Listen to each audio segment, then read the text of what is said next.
Mr. Speaker, to make sure that those types of concerns are fully incorporated. The Honourable Member for Richmond on his first supplementary. Mr. Speaker, in response to recommendations made last March following the inquiry into the taser death of Kevin Gelhardt, New Brunswick is currently in discussions with the Canadian Mental Health Association for such a similar training program in their province. Instructors have already been retained and classes could start as early as March if the province of New Brunswick signs on. Nova Scotia has seen 2 taser-related deaths in the last 2 years, the victims of which, Mr. Speaker, in both cases were persons with mental illness. Mr. Speaker, the case of Howard Hyde here in Nova Scotia is equally troubling. The Executive Director of Correctional Services has indicated that police failed to inform correctional services that Mr. Hyde suffered from a mental illness and had been the victim of a taser. Apparently, Mr. Speaker, it was determined that this was not relevant information. So my question is, will the Minister of Justice inform this House whether the review of tasers he has ordered will also review communication between police and correctional officers in this province? The Honourable the Minister of Justice. Again, Mr. Speaker, I agree with the honourable member in terms of the severity and making sure that we address these issues. That's why, again, Mr. Speaker, we'll be bringing forward our crime prevention strategy that not only deals with enforcement but intervention and prevention initiatives. And Mr. Speaker, as we do our review, as indicated, the ministerial review, which we will have the framework of that out very shortly, he will see that those types of things will be within the scope and the mandate of that review. The Honourable the Member for Richmond. Mr. Speaker, mental health consumers are growing increasingly afraid of the justice system in this province, and who can blame them? Time after time they hear that their illnesses are being misunderstood or completely ignored. This misunderstanding about mental health illness sometimes results in unnecessary and violent force being used to subdue a person suffering from a mental illness in an emergency situation, and lately, as we've seen with Mr. Hyde, possibly resulting in his untimely death. It's time for this government to protect the most vulnerable of its citizens and educate our police and justice officials to better understand and relate to persons with mental illness. My final supplementary is, will the Minister of Justice commit to implementing a mandatory training program for all police and corrections officers, educating them on how to respond to emergency calls involving persons with mental illness in our province?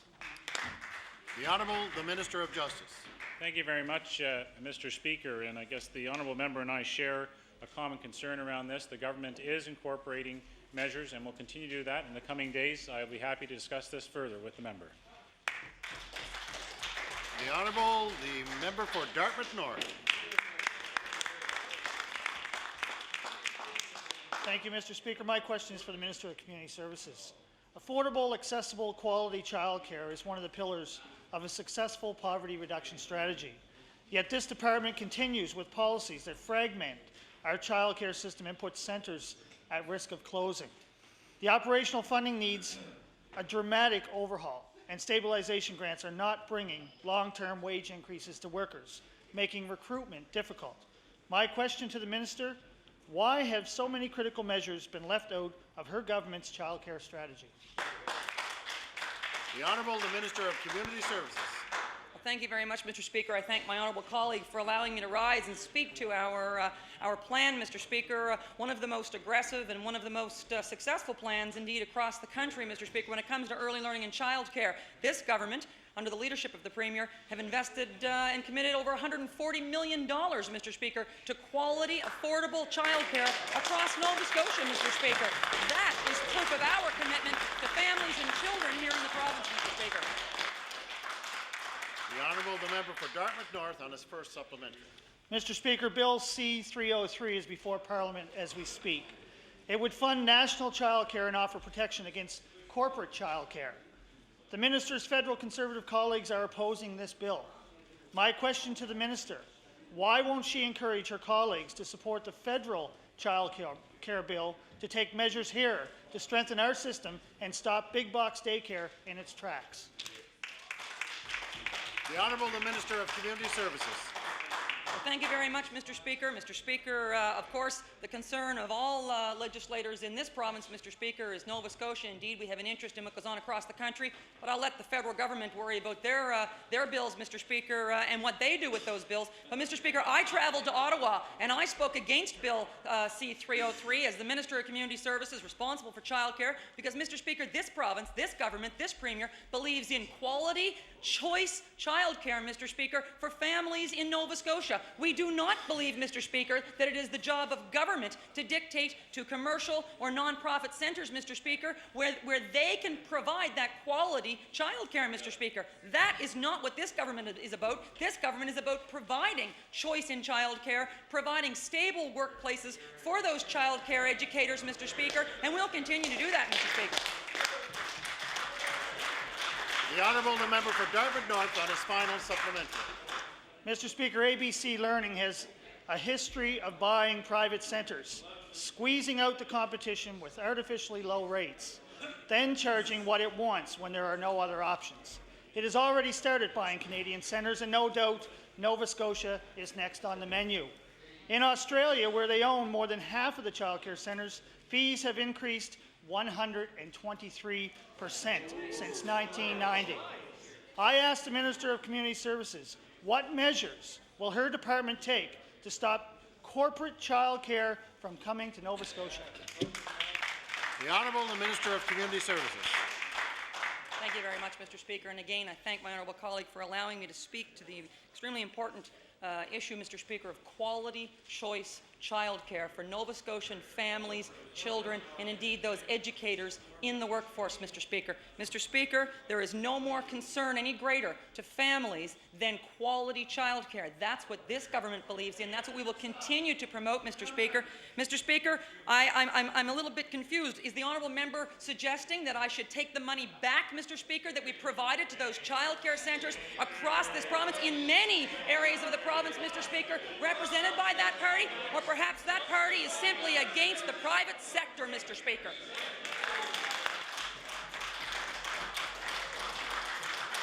The Honourable Member for Waverley, Fall River, Beaverbank. Thank you, Mr. Speaker. Mr. Speaker, my question is for the Minister of Education. Mr. Speaker, at many schools in the Halifax Regional School Board, eating in the lunchroom is no longer free. In my own riding, it is a huge problem. At Ashley Jefferson Elementary School, parents of many non-bused and French immersion students must pay $200 per child, up to a maximum of $400 each year, just so their kids can eat lunch at school. Mr. Speaker, I would like to ask the Minister, through you, why parents in the Halifax region have to pay extra fees for their children to remain at school for lunch. The Honourable Minister of Education. Mr. Speaker, to the member opposite and to all members of the House, it's a timely question, and as the member opposite would know, there is a review in the Halifax Board with respect to the XL program. There was a decision made at the board meeting. I believe the member was there at that time, and that review will be reported back to the superintendent in January. The Honourable the Member for Waverley, Fall River, Beaverbank on his first supplementary. Mr. Speaker, we live in the 21st century. Most parents have to go to work these days to make ends meet. Even if they are working in the home, it is simply not realistic to expect 5- or 6-year-olds to walk home for lunch and back in the short time that's been allocated.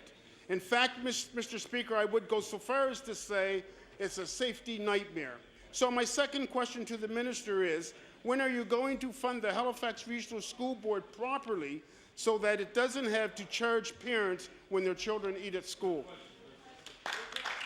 The Honourable the Minister of Health. The Honourable the Minister of Education. Thank you, Mr. Speaker. I would certainly want to respond in two ways to this question. One is that the report that goes to the superintendent will give direction to the Halifax School Board. Secondly, I'd like to draw attention to safety of students walking to school. And as this House knows, we have a review in place right now, a report coming in December, which looks at walking distances all across this province, and safety is a #1 concern, and I await that report. Thank you. The Honourable the member for Waverley, Fall River, Beaverbank on his final supplementary. Mr. Speaker, I have another concern regarding these fees. There are many people who can't afford to pay $400 a year. As I mentioned, there are tremendous safety implications involved in forcing children to leave school at lunchtime. This creeping commercialization of public education has got to stop before someone gets hurt. So my final question to the minister is, when are you going to ensure that our taxpayer-funded education system will remain public and free? The Honourable the Minister of Education. Mr. Speaker, to the member opposite, the policies and procedures that we currently have in our boards do provide for supervision for students who are bused to the schools, and those students who are within walking distance are responsible for going home at lunchtime or going to a daycare or to a sitter. Those students who stay at school for lunch are the subject of this discussion and this review, and I welcome the report and be glad to share that with the member opposite.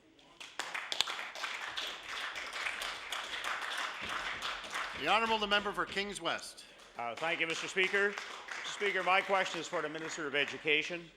Mr. Speaker, on August 22nd, a three-person panel appointed by this government to review special education presented its findings to the Minister of Education. Much to the dismay of parents who have children with learning disabilities, one of the report's recommendations proved to be a step in the wrong direction. Mr. Speaker, the panel's third recommendation, which calls for the elimination of the tuition support program by June 2010, is both short-sighted and unrealistic. My question to the Minister: does the Minister accept the recommendations made by the panel to eliminate the tuition support program by 2010? The Honourable the Minister of Education. Mr. Speaker, the member opposite is accurate in his dates and the number of people who were on that panel, and in particular recommendation number 3. It appears to have attracted more attention than the other 26 recommendations, and we are doing an analysis of all of those recommendations, and we'll be providing my response to that report in the next 2 weeks. The Honourable the member for Kings West on his first supplementary. Thank you, Mr. Speaker. Mr. Speaker, the students enlisted in the tuition support program have correctable learning disabilities. They are frustrated that they can't achieve their maximum learning potential in the public school setting. Through the tuition support program, many students have found the classroom enjoyable again, have made friends, and are gaining the essential skills for them to re-enter the public education system. Mr. Speaker, tuition support works. However, it is not offered to all regions of the province. The Minister has a responsibility to provide tuition support to all regions of the province and look beyond the 3-year cap. When I made a motion at Human Resource Committee on October 30th, the Minister of Natural Resources supported my motion, and which says, consistent with my own personal beliefs in this program and whatever role I may have in changing the department's policy towards tuition support, now several years ago, and the almost unanimous support of my party at the recent provincial AGM, I will be voting in favour of your motion to extend support beyond 3 years, and I'll table that, Mr. Speaker. My question to the Minister: will the Minister commit to permanently funding the tuition support program beyond the 3-year limit, provide tuition support to all regions of the province? The Honourable the Minister of Education. Thank you, Mr. Speaker.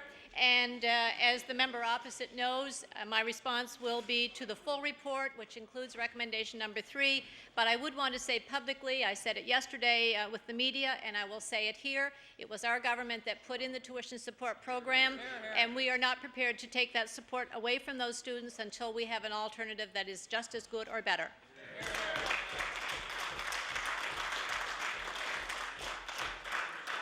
The Honourable the... I know you're excited. The Honourable the member for Kings West on a shorter final supplementary. Well, I'll get right to the point, Mr. Speaker. Most troublesome of all, Mr. Speaker, is that in order for students to qualify for the program in the first place, students must first fall behind a few grade levels. This is unacceptable. Parents and grandparents who attended the Human Resource Committee meeting October 30, 2007 were extremely critical of the process. My question to the Minister: will the Minister commit not only to permanently funding the tuition support program, but also ensure the application process actually works and helps those students most in need? The Honourable the Minister of Education. Thank you, Mr. Speaker. I'm not sure if it's second or third supplementary, but I will respond. The criteria that was set at the time of the tuition support program was set with the expectation that students would have been involved with supports at the school prior to their application, and at this point in time that is still a criteria, but I would suggest that last year we had 53 students apply and 51 of those were approved. I think that's a fairly good record. Thank you. The Honourable, the member for Halifax-Chebucto. Mr. Speaker, thank you. This question will be for the Minister responsible for the Nova Scotia Gaming Corporation. In April of 2000, this government signed an agreement that gave the Nova Scotia Gaming Corporation the responsibility to oversee gaming operations of the Atlantic Lotto Corporation. That agreement required that ALC report forthwith any real or suspected defect, abuse, illegality, or criminal activity in relation to lottery activities. My question to the Minister, Mr. Speaker, is how has ALC responded to that requirement to report? The Honourable, the Minister responsible for the Gaming Commission. Thank you very much, Mr. Speaker. I hope that they have responded appropriately. The Honourable, the member for Halifax-Chebucto on his first supplementary. Well, Mr. Speaker, it's interesting that the Minister can't put it any higher than he hopes, because we do know, in fact, from the recent Public Accounts Committee session in which ALC answered questions about retailer lottery ticket wins, that there were at least 58 serious retailer lottery win complaints over the last 6 years. And we also know that the complaints were reported to the Nova Scotia Gaming Corporation in real time. Now that means that the government here knew immediately when the problem with retailer lottery ticket wins surfaced at least 6 years ago. So, Mr. Speaker, I asked the Minister, how did his department protect the public interest in the face of this breach of trust? The Honourable, the Minister responsible for the Gaming Corporation. Thank you very much, Mr. Speaker. And the honourable member brings forward a topic that is very significant because this government is very concerned that the people of Nova Scotia have confidence in the operations of ALC. And that is why, Mr. Speaker, when I was made aware and saw some of the reporting of the evidence that was provided before the Public Accounts Committee, that I asked the Nova Scotia Gaming Corporation and our members on the board of ALC to request a review of the President and CEO of ALC to ensure that the interests of Nova Scotia are being addressed by the operators of ALC from the President and CEO on downward, Mr. Speaker. The Honourable, the member for Halifax-Chebucto on his final supplementary. Mr. Speaker, doing it recently isn't good enough. Well, we heard this week that when the Premier was commenting on the Cornwallis immigration fiasco, that he said that the buck stops in the Premier's office. Mr. Speaker, I would like to ask the Minister, where does the buck stop in this other fiasco? The Honourable, the Minister responsible for the Gaming Corporation. Thank you very much, Mr. Speaker, and the honourable member and the members of the House would know that the Atlantic Lotto Corporation is in fact a company that has shareholders involving all 4 provinces. And therefore, there is a board of directors that is charged with the responsibility of operating that corporation. We have members on that board of directors, and Mr. Speaker, I have asked our members on the board of directors to pursue the interests of Nova Scotia, especially around the issue of confidence on the part of Nova Scotians with respect to the operation of the Gaming Corporation, and we will continue to pursue that because we believe that the issue of confidence is extremely important for the future of the Gaming Corporation and for our continued involvement in that corporation. The Honourable, the member for Halifax Citadel. Thank you, Mr. Speaker. Thank you, Mr. Speaker. Mr. Speaker, my question is for the Minister of Education. Despite her department's attempts to fudge the figures, Nova Scotia University students still pay over $2,000 above the national average in compulsory tuition fees. Nova Scotia is one of only 2 provinces without a needs-based grants program. As a result, according to Paris Mayor of the Alliance of Nova Scotia Student Associations, we place the highest financial burden on our students than any other jurisdiction in North America. My question for the Minister is, Mr. Speaker, when will this government establish a targeted, needs-based grants program to ease this financial burden which is being carried by Nova Scotia students? I would ask the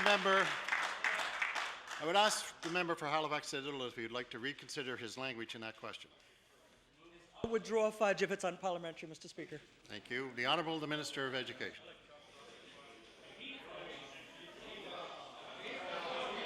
The Honourable the Minister of Education has the floor. Thank you, Mr. Speaker. And I can tell you, if there's one issue that has been a priority for me since I came in as minister, it's tuition support, or it's tuition for students at universities. I have developed a very good working relationship with the student unions, and together they understand and appreciate the efforts that this government is taking to bring our tuition to the national average in 2010. Thank you very much. The Honourable the Member for Halifax Citadel on his first supplementary. Mr. Speaker, the minister clearly does not care about the growing number of students dropping out of our higher education system or going down the road to get an affordable education. Mr. Speaker, according to Kayleigh Kennedy of the Canadian Federation of Students, undergraduate students in Nova Scotia carry an average of $28,000 in government debt, and that doesn't take into account private debt and credit card debt. Last year, the government promised us that they would establish direct lending so that Nova Scotian students would at least pay less interest on their mortgage-sized debt. My question for the minister, Mr. Speaker, is why has this government failed to keep that promise to Nova Scotian students? The Honourable the Minister of Education. Thank you, Mr. Speaker. And since we're talking statistics, there's some I'd like to share with the House.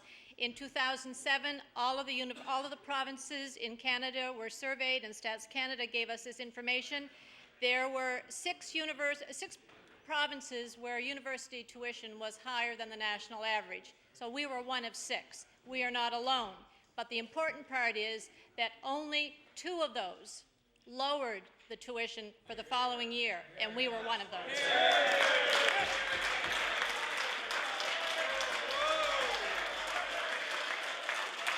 The Honourable, order please. Order. The Honourable the Member for Halifax Citadel on his final supplementary. Thank you, Mr. Speaker. Mr. Speaker, this government is great at recycling and reusing, especially old promises. We are more interested in reducing student debt. My question for the minister is, why hasn't this Order, minister... please. The time allotted for oral question period has expired. The Honourable the Member for Halifax Fairview. Thank you, Mr. Speaker. On a point of order, during question period today, the Premier, in reply to a question that I raised, denied having said that staff made mistakes. For the sake of completeness, I'd like to table Hansford from yesterday, where the Premier said, quote, "We saw mistakes made by staff," end of quote.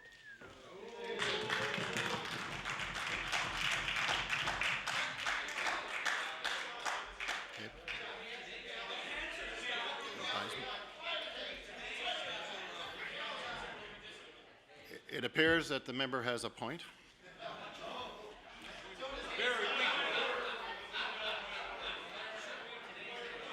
The Honourable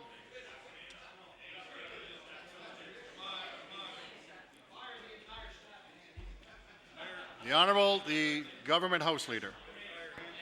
Thank you, Mr. Speaker. On a point of personal privilege, Mr. Speaker. The Honourable the Premier.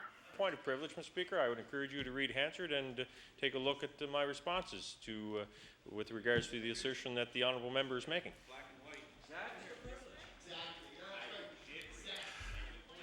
We'll take a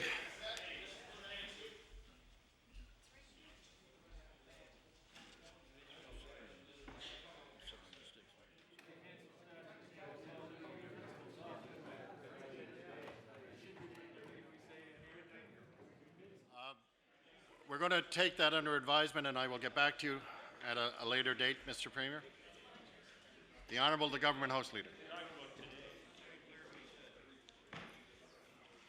Thank you, Mr. Speaker. While you take that under advisement, and I know we'll report studiously back to the House, as always, Mr. Speaker, would you please call the order of business for today, public bills for second reading? Public bills for second reading. Yes, Mr. Speaker, would you please call Bill number 7, the Motor Vehicle Act, for continued debate? Bill number 7, the Motor Vehicle Act. Last time that we debated this, the Honourable Member for Hants East had the floor. Thank you, Mr. Speaker, and I'm glad to return to Bill number 7. As members may remember, the other evening when I started to speak on this bill, I indicated that I've been a teacher for 15 years, and that how confident I was in the young people of this province, and that people should not really worry about the next generation taking control of the affairs of the province. I think that my experience has indicated to me that most young people are fine people, and that they're intelligent and articulate, and you only need to listen to a few on radio now and then, as I do, to just wonder at their ability to respond and to be aware of issues around them. So, Mr. Speaker, with that, I have to say that I'm a little puzzled or worried about the section in this bill that really is written to address the issue of squeegee kids in this city in particular, and I assume I'm not regularly in all towns and cities in the province, but certainly in this city, I know that there are kids who carry out that activity, and I don't really think there's a large outcry from the public about this issue. When I think about issues that the government may want to address when it comes to young people, it may be the availability of drugs to young people. It may be the cost of those drugs to society, break and enter by young people who look for money to pay for a drug habit. Those types of things, I think, have a real cost to society, a real cost to families, and if the province wanted to write better legislation to that effect, I think that would be something I would really look forward to. I mentioned the other day about the section of this bill that addresses the handheld cell phones. I think that's an appropriate thing for government to do in legislation, Mr. Speaker. And while not entirely because it was a former member of our caucus who actually introduced legislation some years ago, Jerry Pye, who unfortunately is no longer in this House, but certainly had raised this issue in the legislature, that the statistics show that inattention by using cell phones while driving is a cause of accidents, and certainly this is one that the government is appropriate in their move to try to discourage, and I would be supportive of their approach to this, Mr. Speaker. I mentioned the other day that the government on occasion has indicated that they base their legislation on evidence, Mr. Speaker. So, and we hear it, I guess, probably to this stage now, the term evidence-based may be cliche, but certainly it's one that government on occasion likes to use liberally, if I can use that term. And but, Mr. Speaker, accidents caused by inattention of drivers and with use of cell phones is certainly one that's evidence-based. The numbers are there to indicate that this is a problem. I guess the reason I raise the issue of evidence-based is because I don't really see there's a lot of evidence to kind of clamp down on kids who are offering a service to drivers that the province seems to think is inappropriate. The issue of photo radar, I have to say, I'm not really sure that I'm on board as far as that goes, Mr. Speaker. Photo radar has been tried in many jurisdictions. I think that, you know, the question of excessive speed is probably not one that we want to encourage, Mr. Speaker, in the province anywhere. I think the statistics are there as far as evidence-based. This is one that's evidence-based, that we know that speed kills. The concern that I have is that there is evidence of accidents that we could say, or locations, or geography, or road conditions, you know, blind hills, twisty roads, poor visibility, et cetera, et cetera. I'll say maybe not poor visibility as much as poor sight distances that would indicate that maybe photo radar would be an appropriate deterrent to speeding, and something I would like to see if the government is going to go down this road, that there is definitely a warning, you know, for motorists, that they would say, you are now entering, or in a kilometer you will enter an area that's, and I see the minister nodding, that you're entering an area that has photo radar, so that the driver has a warning that they're being watched, basically.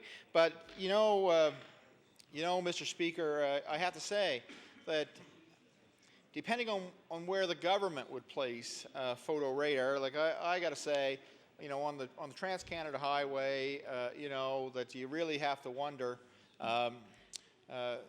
what the effectiveness would be based on what's the history of accidents based on speed. And I think this is something I'd like the government to take into consideration. I think photo radar could be an appropriate tool, and actually perhaps a very good one, for those areas of the province that have been identified that speed kills, or that speed has maimed people, caused accidents, and that for whatever reason, geography, you know, the lay of the land, the shape of the road, whatever, but in those areas sight distances are poor, and that here is a place that people have to really slow down because it has a history of accidents and speed has been the culprit. And I think that would be very appropriate for the government to do that in those locations.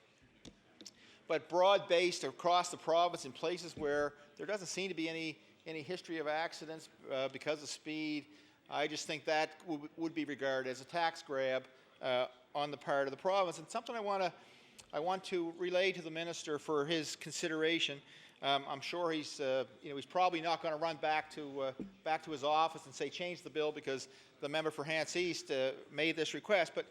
But the issue that kind of bothers me about what is actually possible to do is around the safety of crosswalks. And in my constituency, I've been trying to think over the past few days where there's an actual crosswalk in my constituency. The main drag, I would say, through the most populated part of my constituency is the number 2 highway. And I can't think of one crosswalk on that road. And that's the most populated part, so I think the more rural parts there definitely isn't one. There used to be one. I hear the Minister of Agriculture saying there used to be one in Lance, and he's right. But that's gone. And so I know there's an issue, or I think, if I understand it right, there's an issue jurisdictionally around the enforcement. Whenever I have made a request for a crosswalk, and I have, it had to go to the municipality, and the municipality somehow, I guess, sends it to the province. I'm not just sure what the mechanism is after that, but I couldn't write the government for a crosswalk. I had to go to the municipality, and I assumed they had to endorse it because they had to enforce it. And what I'm taking the long route, I think, to get to my point, is is the idea that number one, at crosswalks, there should be a speed reduction. If there's a crosswalk, make the speed 30 kilometers an hour if you're approaching a crosswalk. If this issue is as serious as we identify it, then there should be some real action, because when I look at the bill, I don't really see, the message I'm getting is be careful. Somebody's going to be blamed, like it's going to be the driver or the pedestrian, one or the other.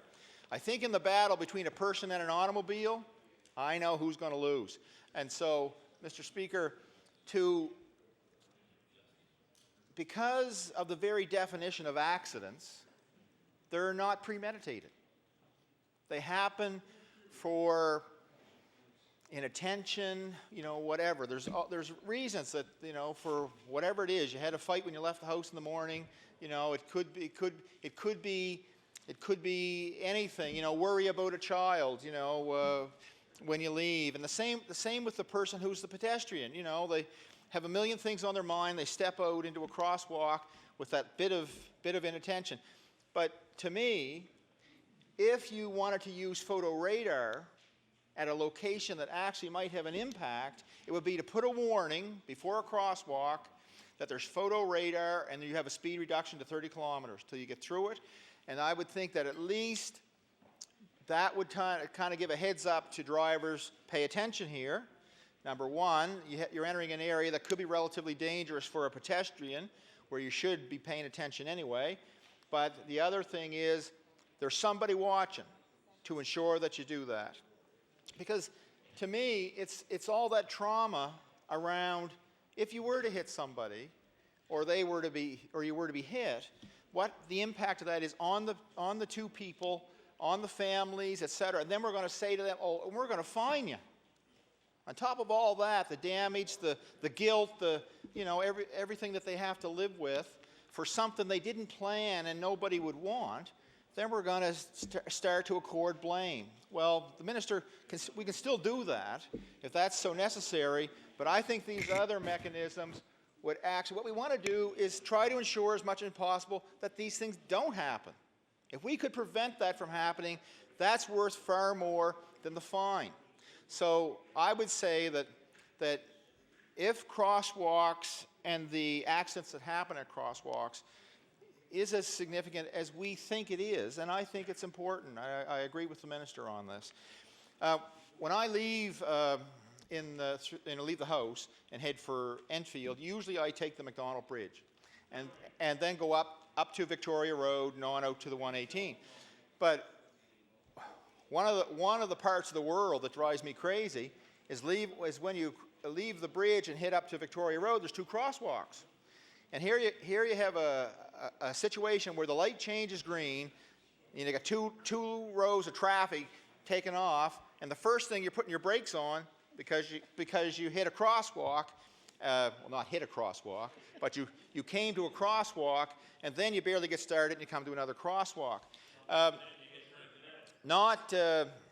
guess it was yesterday morning when I came to the house. I was kind of thinking about this because of the bill and discussions and whatever. And as I approached the first crosswalk going down the hill, heading for the bridge, I noticed some students walking up on my right-hand side, and I assumed aiming, heading for that crosswalk. And just as I went through the crosswalk, I looked in my mirror, and they entered the crosswalk, never touched the light, like there was no flashing light. There was about 4 of them. They stepped into that crosswalk, I would say, just as my bumper went by the white line, and I thought, here's a case, hard to know how many million things were on their mind, but I said, this is not a particularly safe place in the sense that all of what's been done to try to ensure that drivers can see that there's a crosswalk there. You press a button, the light flashes, and pedestrians would let you know, look, here's what I'm thinking. I'm going to step out in front of you, and that just wasn't even on the radar screen for those young people. Probably, I would say, 15-year-olds. So And I was only thinking about it because I've been thinking about this piece of legislation, Mr. Speaker. Not that I don't try to pay attention every day when I go there. But what I want to say is that if it was incumbent on me to reduce my speed to 30 kilometers an hour on the approach of that crosswalk, knowing that there was photo radar going to catch me if I don't, then I would think that all drivers would be better prepared when they come to those crosswalks. Now, and the minister has people who could, advise them better on this, because it does raise some questions for me. Certainly in the metropolitan area, this is a much bigger question. If I say I can't think of a crosswalk in my constituency, then it's not going to be a big issue in Hants East. But certainly for some constituencies and for some areas, it's obviously going to play a bigger role in the movement of traffic and the movement of people. And the only other thing I can think of there is they either got to put a tunnel under the road so that people can walk under and come up the other side, so that they're not stepping out in front of traffic. Or I hear you, Mr. Speaker. Yeah, I've wondered about that, about a pedway or whatever that people could walk over the road, and I've even tried to design it at that location. It hasn't come really too quickly to me, because I think you need an elevator on each end to get people over there. There's no easy access to if you were to build a pedway. But anyway, I leave those comments with the minister. But I think there has to definitely be a speed reduction at crosswalks in order to ensure safety for people when cars and pedestrians meet. We pretty well know who's going to lose. There's a lot in this bill. I think there's a lot of different issues in this bill. I see that maybe the minister was hoping that if you don't like something, you'll like enough of the rest that you'll pass it all. And I would say the section that would deal with what I term to be squeegee kids, I have a problem with in the biggest way. But the other parts of the bill, I don't have a significant problem. I think that they may help. The photo radar as a blanket enforcement tool across the problems, I do have a problem with that. I think there are locations for which it actually might prove helpful, and it would reduce accidents and I think save some lives. And as long as drivers had a warning, I think that's the important part. You would want to know that you're entering an area where there's photo radar. So with those comments, Mr. Speaker, I look forward to the bill moving on to law amendments and see what the public might have to say, and I'll allow the floor for other members. Thank you. Thank you.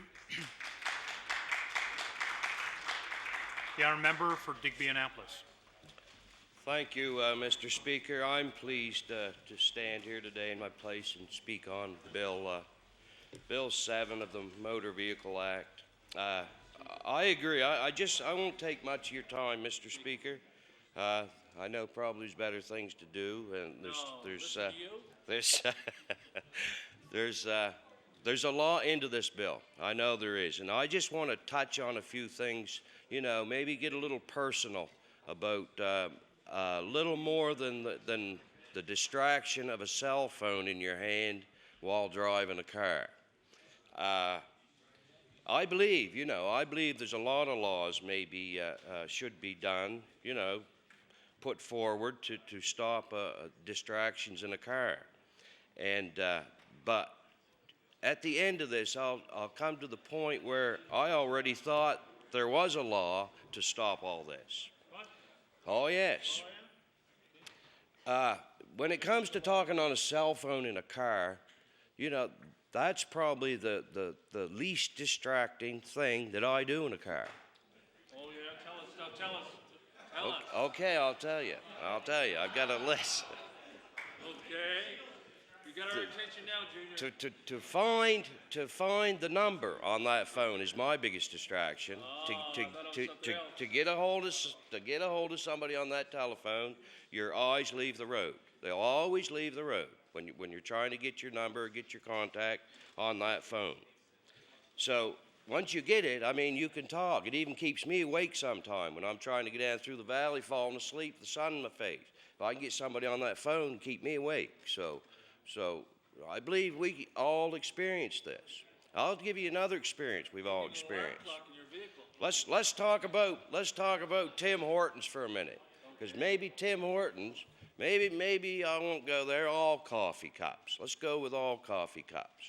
You go into a drive-through to get a cup of coffee, and you get out on the highway. You take your coffee out of your thing. You hook your little finger on the wheel. You put your cup in this hand, and then you take that little tab and flip it back and try to hook it down in. How do you do that? You go to take a drink of your coffee with this hand, and that little tab will flip up and hit you in the nose. You've all experienced it. And then you'll take your little finger on the wheel again with this cup of coffee. We've all experienced, every one of us. I know we have. If anyone hasn't, sure you have. Yes, you use your knee to drive too. You'll frig with that and you can't get that little tab to stay down. I'm saying this today because I think every operator of selling coffee through a drive-through should correct this mistake of these coffee cups. I end up trying to have to tear it off, steering the car with my little finger or my knee, like the minister across the way said. That's a distraction.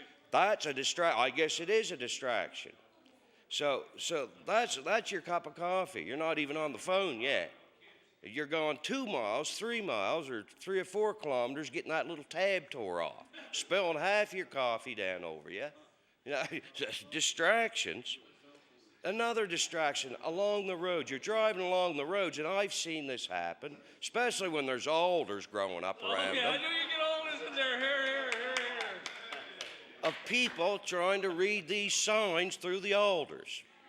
And the signs, some of them, there's a whole chapter on these signs you got to read, so you know what you're doing.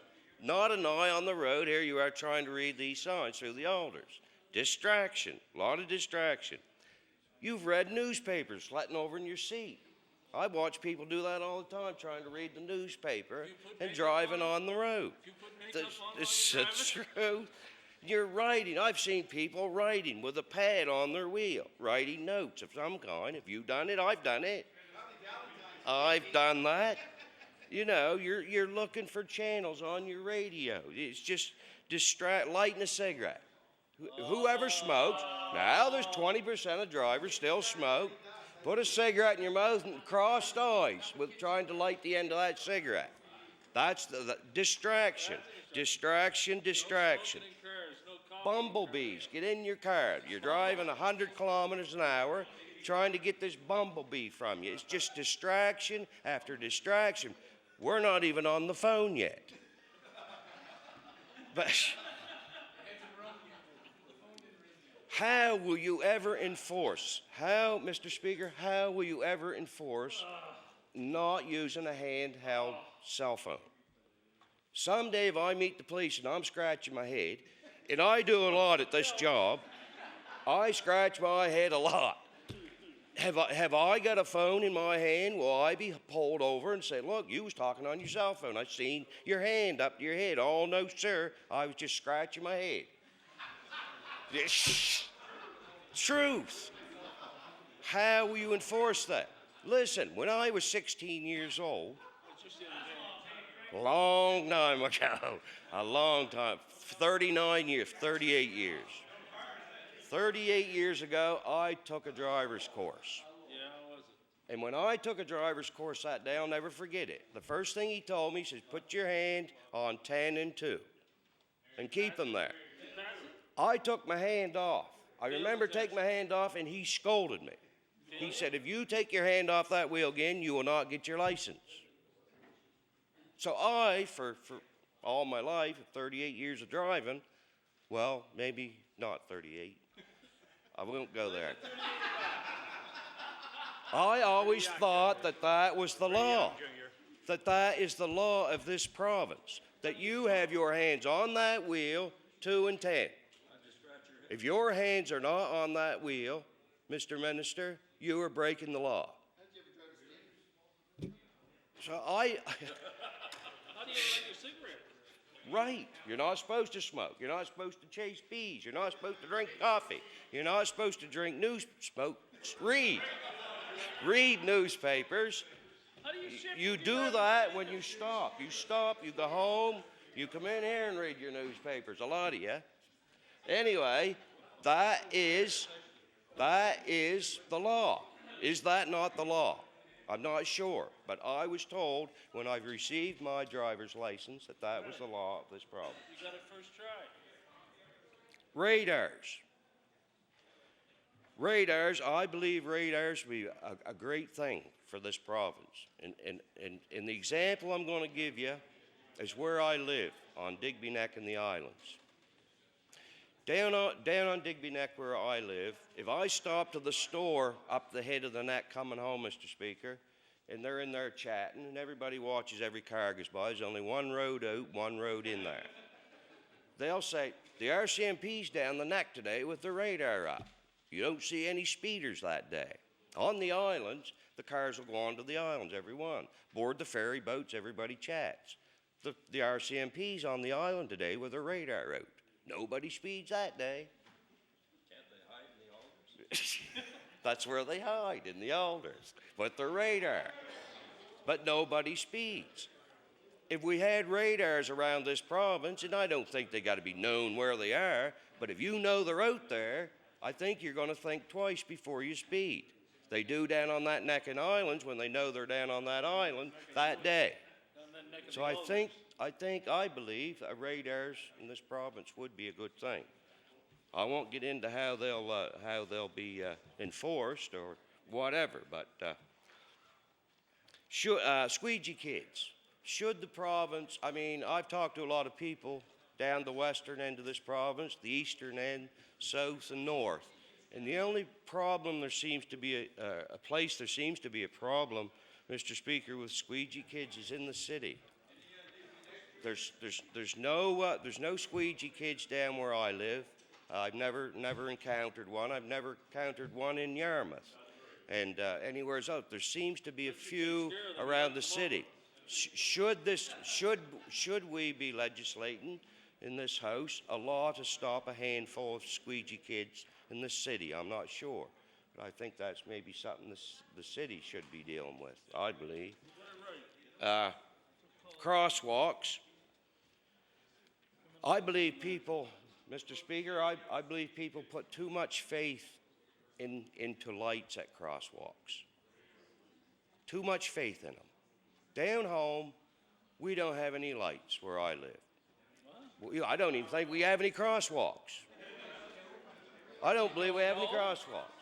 When we want to cross the road down home, You cross the road. we go out to the edge of the road and we watch the car coming. And if that person in that car coming at me doesn't look at me to make the eye contact that I want to cross that road, I don't cross that road. Here in this city, for the past 4 years I've been in it, and watched these people, they watch that light across the road. When that light turns, they're straight out. Some of them with iPods in their ears, not looking one bit. I've encountered it. Whatever, they do not look at the cars that are coming to their left or their right. And that's a dangerous situation. I know, Mr. Speaker, you encountered. You encountered not that kind. You seen it coming. You was lucky because you're from down home. And you know cars will run you down. That person didn't see you. That person didn't see you because they were distracted by something else they were doing in the car. They knew who he was, that's why. That is where the problem is with the crosswalks. People put too much faith into them lights, saving them and getting them across that highway safely. And that's not something people should do. And I think that the government, we as government, should be telling people this. Don't depend on that light to save your life. Depend on your eyes contacting that driver coming at you. And you'll get across safely. Mr. Speaker, that's, I look forward to this bill going to law amendments.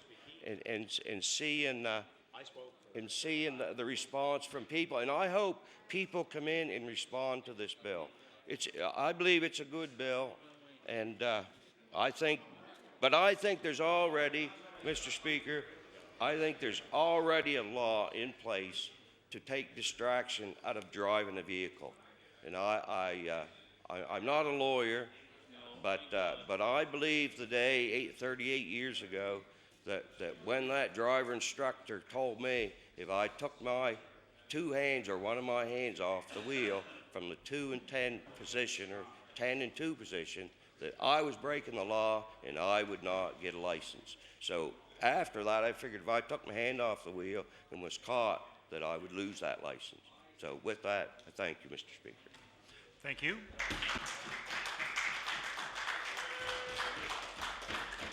The honourable member for Timberley Prospect. Thank you, Mr. Speaker. And I thank my learned friend. That's what we need more of, some good common sense, some good tales from Digby Neck, and less lawyers. Congratulations. I want to take on the responsibility as the justice critic, and I want the member to know, opposite, no reflection on the current Minister of Justice. I was looking forward to, as the new justice critic, working with his predecessor. Now I have an opportunity to make some comments directed to the new Minister of Department of Transportation and Infrastructure Renewal on an important piece of legislation. It's an important piece of legislation, and during the last few days of debate, members of my caucus have stood in their place and brought some important and salient points to the floor of this legislature. We're going to have a few more comments from members of this caucus, and they are going to continue to bring some concerns forward.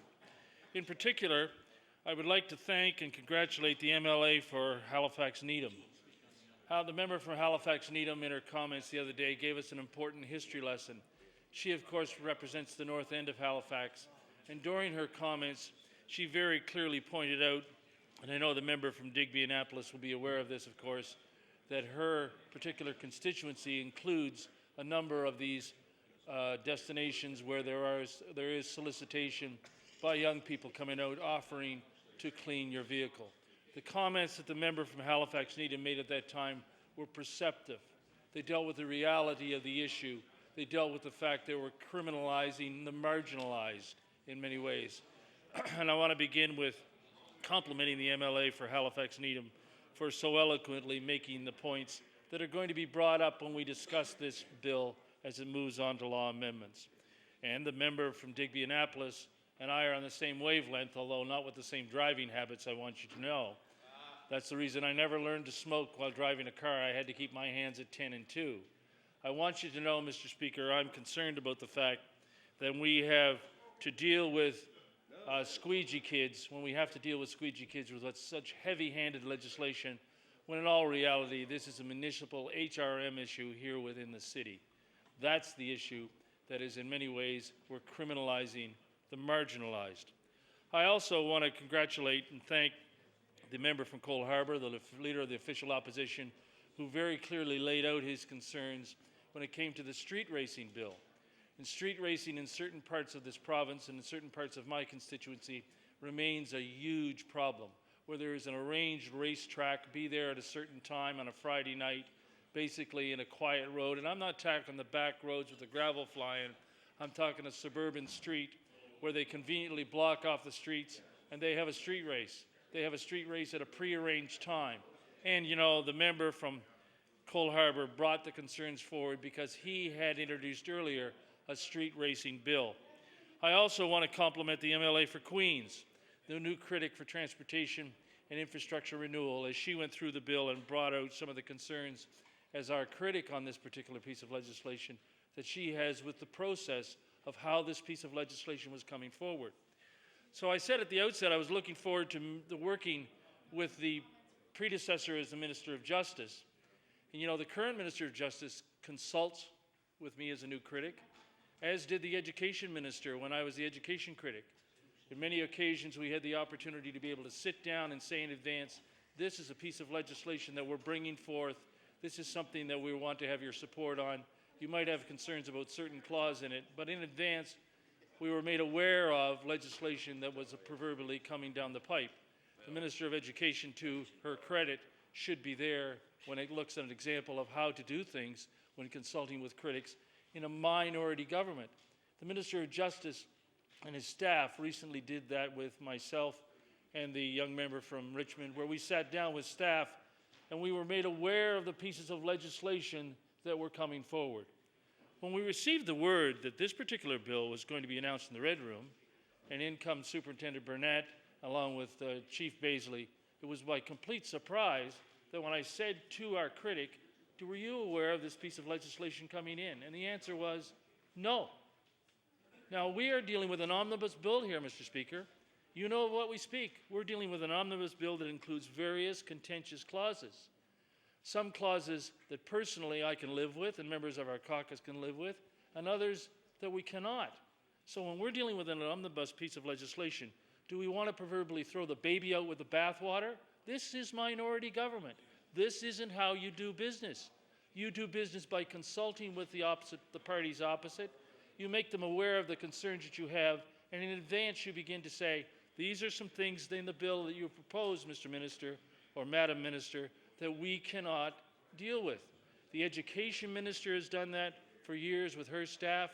The new Minister of Justice has done it recently, but this minister has not taken the time, it seems, to be able to consult with the critics in the opposition parties. That's not the way to do business in a minority government. Now, we have some serious, in the constituency of Timberley Prospect, we have some serious crime concerns. And when I see this particular... Order, please. The Honourable, the Minister of Transportation and Infrastructure Renewal. Well, thank you, Mr. Speaker. Just on a point of order. On a point of order? Point of order. First of all, I'm not sure when another member stands in the House to interpret what or what did not happen on behalf of another member, but anyway, accepting that, I think if the honourable member would check with his colleague, he would find several attempts were made to contact that member, and they weren't returned. So I think the honourable member should get his facts straight before he makes an accusation in his House that is not substantial. Okay. That is an interpretation between members. That is not a point of order. Thank you, Mr. Speaker. You know, when we're talking, whether the minister is the current Minister of the Department of Transportation and Infrastructure Renewal or the Minister of Justice, you know, when we're looking at serious crime issues, we've got serious issues to be dealt with. It's got some serious issues to be dealt with. For example, Paula Gallant's murder. Paula Gallant's murder, that's a serious event in my community, and I invite all members present next Wednesday. If you've not received an invitation, there's a special evening next Wednesday, December 5th. There's going to be a ceremony at the Savoy Theatre in Glace Bay. There's going to be an event at BLT Elementary in Timberley in Paula's place as a young art teacher. And I know that the member from Cape Breton Centre is going to join me when we go to that particular area and recognize, of course, that Paula's unfortunate death, and we're soon coming up to a terrible anniversary of the Boxing Day death of this young teacher. That's dealing with serious crime, that's dealing with serious issues. We're dealing with serious issues, we deal with them in a manner that is going to be appropriate. But it would seem to me that there are some things included in this particular bill that I don't know if they are as serious as this government has made them out to be. So I'd like to have a look at a few of them if I could, and point out to you, I heard the minister opposite, well, vote against it, vote against it. That's the way you work in minority government? That isn't how the way to work in minority government.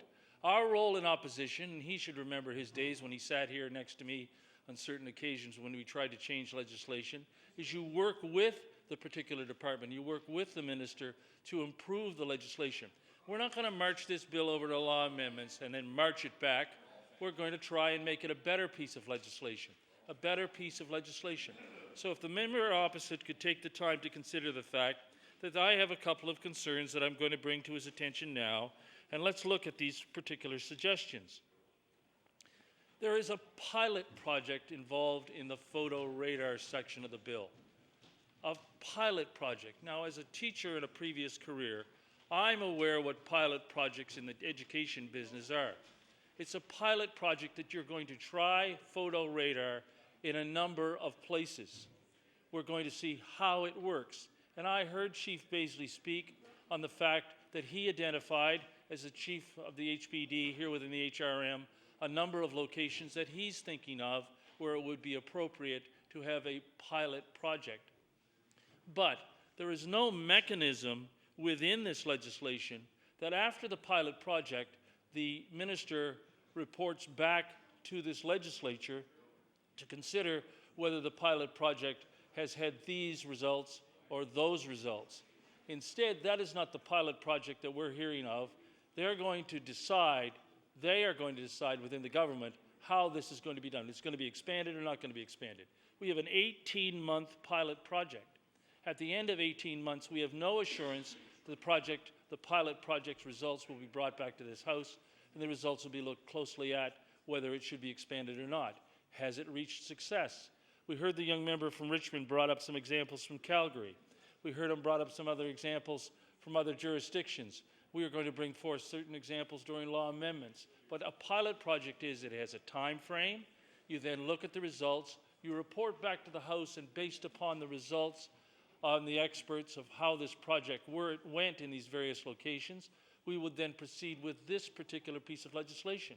That is not included in this particular piece of legislation. That is not a pilot project. I mean, that is a concern for this particular caucus. Is that the sort of thing, well, we're going to vote against all of it? That's not how we do business in the minority government. That's not how I think we've been doing business in a minority government.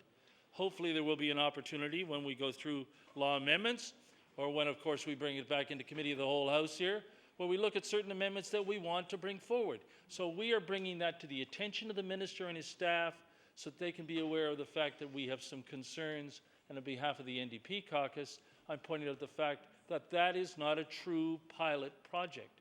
If photo radar is going to be successful in certain areas, I trust the judgment of the RCMP officers. I trust the judgment of the police forces across this province. But I would like to see the report. I would like to see the results. And as a legislator, I would like to see whether this should be installed across this province as the law based upon an 18-month pilot project. Not just carte blanche, we're going to go with it. A pilot project has been included. It's a good idea, a pilot project. 18-month timeline, good idea. But the reporting back mechanism is not included here. It's not included. Now, we hear all the time, it'll be in the regulations. It'll be in the regulations. Look, we're not reinventing the wheel here, Mr. Speaker. We're not reinventing the wheel. This legislation is in place in other areas. And I think in good faith that we should have from this minister, if we're looking at this sort of legislation when it comes to photo radar, if it comes to cell phone legislation, we should see what is in the regs, what's in the details. I mean, a couple of occasions in the past, when regulations are not included, the intent of the bill can be changed. Now, I'm looking at the fact that it comes back to that word consultation. Consultation. If there's further consultation, we can work together to make this piece of legislation, which essentially in principle has some very strong points in it. We can make it better. We can make it stronger. We can make it something that Nova Scotians will look at and say, that's why in this province we prefer to have a minority government. It's not confrontation. It's not black and white. It's not yes or no. It's trying to make this legislation better. And that particular recommendation on the pilot project has been mentioned a number of times. Cell phone legislation. The time has come in this province when we go to hands-free. The time has come, however, when we look at what's going to be described under distractions. Now, my good friend from Indianapolis, in his own unique way, brought forward a number of distractions. Distractions will be defined in the regulations. Distractions will be defined in the regulations. That word distractions causes us concern. When you are in your vehicle and the hands are at 10 and 2, there are a number of distractions that have really nothing to do with a cell phone. And sometimes, some people have said, and I've been aware of the fact that we've all been contacted for one reason or another, that the hands-free set with the earphone at times can be more of a distraction because people talk even longer on them. You know, I heard the member from Digby-Annapolis in his very perceptive comments say that sometimes he likes to get a call on his cell phone because it keeps him awake on some of those long rides that he has to take up and down the highway as he makes his way back to and from his constituency in Digby. Those are concerns which we have and we have to look carefully at. But I think we're at the stage of knowing that based upon some of our personal experiences, and some of us are probably the biggest offenders when it comes to cell phone legislation. But when the distractions are not included there, what specifically are the distractions? You know, one of my friends joked before, if a policeman stops you and you've got a coffee in one hand and a cell phone in your ear, you've given a new charge of the double-double. I mean, you can be, how many times are you going to be fined for a particular distraction? But that's a piece of legislation, and it should also be pointed out, as other members of my caucus have done, the member from Dartmouth North, Jerry Pye. This is an important concern for Mr. Pye. He's brought it to the floor of this House on how many occasions? But, you know, Jerry brought it forward as a separate bill. He brought it forward as a separate bill. So if we have these concerns about cell phone legislation, and it's such an important piece of legislation, why wasn't it brought in separately? Why is it part of this omnibus bill? You either vote for it or against it. I mean, that attitude is not what we believe minority government in this province works. On the topic of crosswalk safety, I think the member who's sitting in the chair today is aware of some recent examples of his own. And I can tell you that because of where my office is located on the St. Margaret's Bay Road, I live in fear of the fact of hearing the sirens because there are a number of children who come to my office, not actually to my office, but to the recreation center for a bus stop. And there's that belief in infallibility. Once they push the button, if they take the time to push the button, once they walk out there on that crosswalk, they do not, as young people, make eye contact with the vehicles that are approaching them. They do not make eye contact because, as my learned friend from Whitney Piers says, they believe they're invincible. They walk out there, they're safe, they're in a crosswalk. And how many near misses have we been involved in? This piece of crosswalk legislation should proceed, and it's the sort of incidents that we should be dealing with, not just in HRM, of course, but across this province. Crosswalks are important for the safety of people of all ages using them, and it's a part of this bill that we're looking forward to supporting. You know, I recall so well, and I heard from a member of my constituency recently, he says, this is a piece of legislation, there should be no politics in it. There should be no politics in this. You should be supporting these things, Bill, and I want you to go ahead with them. I brought up to the attention of the lady who called me, we had some concerns about the pilot project aspect, that we had some concerns about the fact that accidents actually might increase if we don't do something with this particular issue called street racing. Now, no politics in this one, or was there? When the member from Cole Harbour and the leader of the official opposition introduced a street racing bill and brought forward the issue that this is a huge concern in his particular part of the HRM, I want to remind the members opposite that response was that piece of legislation was not necessary. Wasn't necessary. Street racing and looking at fines and encouraging the fact that we have to make sure that these people who are out there doing this illegal activity, it's not necessary. Not necessary. Now, was it dismissed because the leader of the opposition brought it forward? Or now that it's included, is it not important enough to say if it was a good enough idea for the member from Cole Harbour to introduce separately, as a separate piece of legislation, that we have to look at and look at carefully? But no, again, it's included in the omnibus bill. It's included as another one of the factors that we have to consider. I want to turn to the issue of solicitation at intersections. And you know, I am, and you are well aware of this, Mr. Speaker, I'm a big fan of teenagers these days. There is no doubt that there are certain out-of-control young people in this community that I represent, and there's certain out-of-control teenagers probably in parts around this province. These young people who are involved in the squeegee kid activity, it's unfortunate. It is truly unfortunate.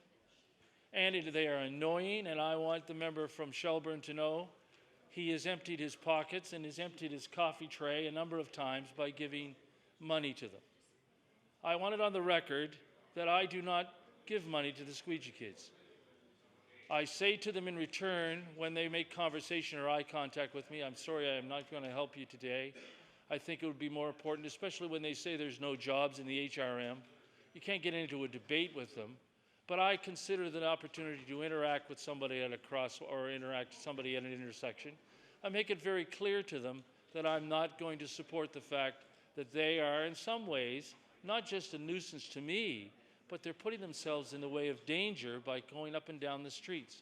However, I want you to know that recently, through a campaign of learning to read, the Halifax Herald had a wonderful opportunity for us, along with police officers, and I had the corner of Roby and Quinpool.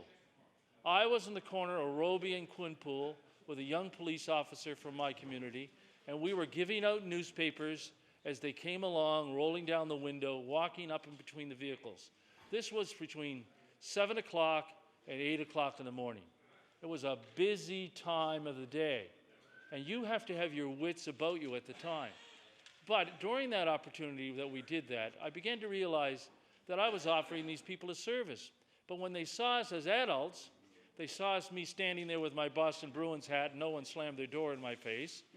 When they saw us as adults and saying, oh, there's a police officer with this guy, and oh, that's the guy who perhaps might be an MLA or perhaps might be a local businessman, because we were all adults doing it, we got a much different response.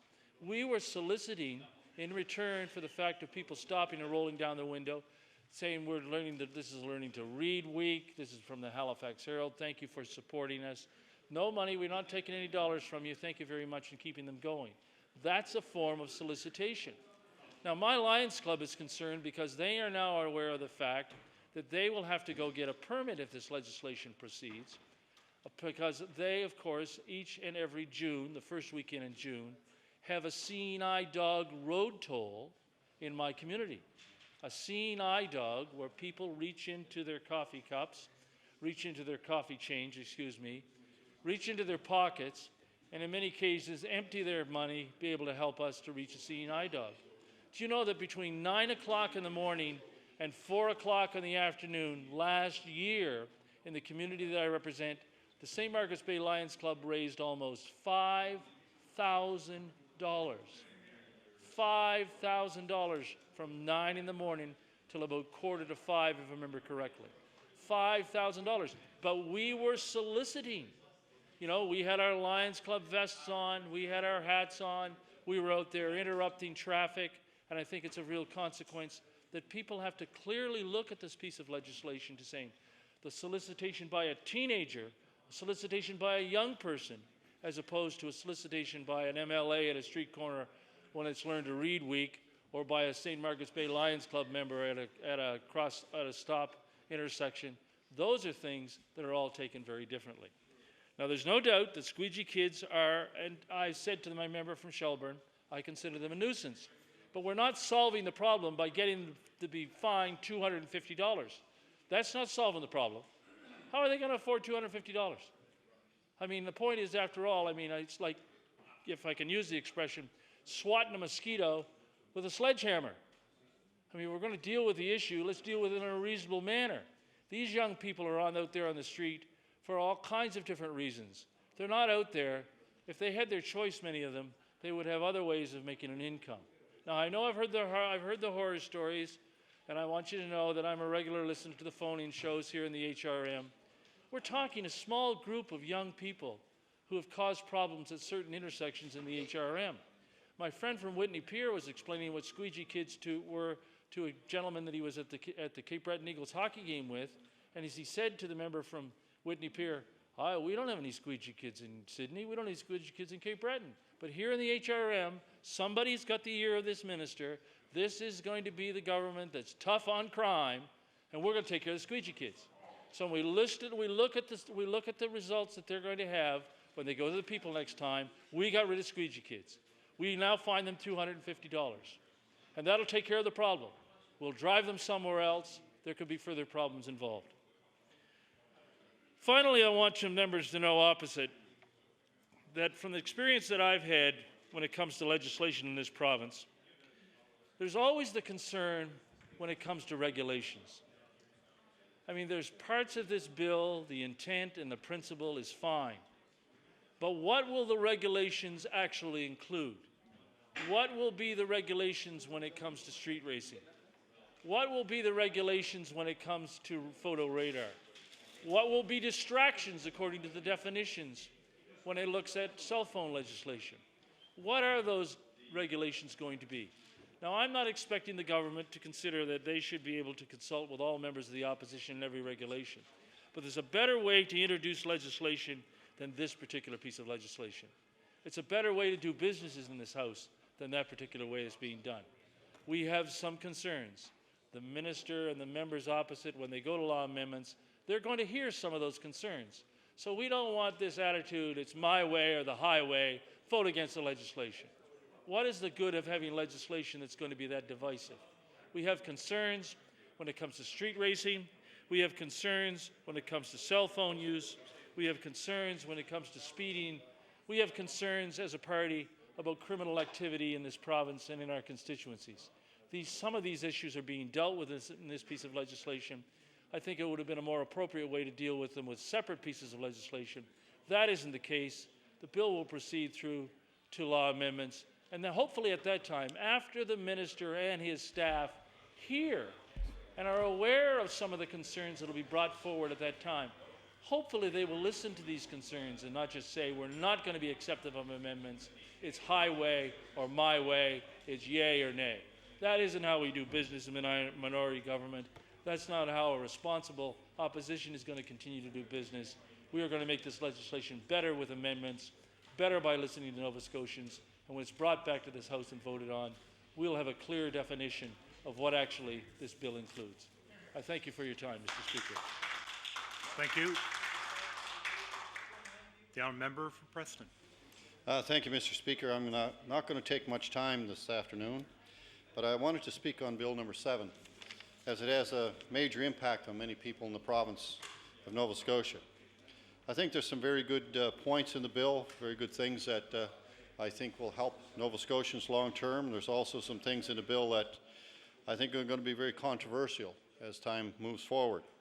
First thing I want to talk about is cell phones, and I believe that everyone in this room is great users of cell phones in order to utilize their time to ensure they get back to their constituents and look after the responsibilities as MLAs or ministers, whatever the case may be. But indeed, you see people going all the time and swerving over the road. One time you thought it was a drunk driver, and oftentimes it's somebody with a cell phone held in their hand and driving along. And unfortunately, that does end up in several accidents and in many cases deaths.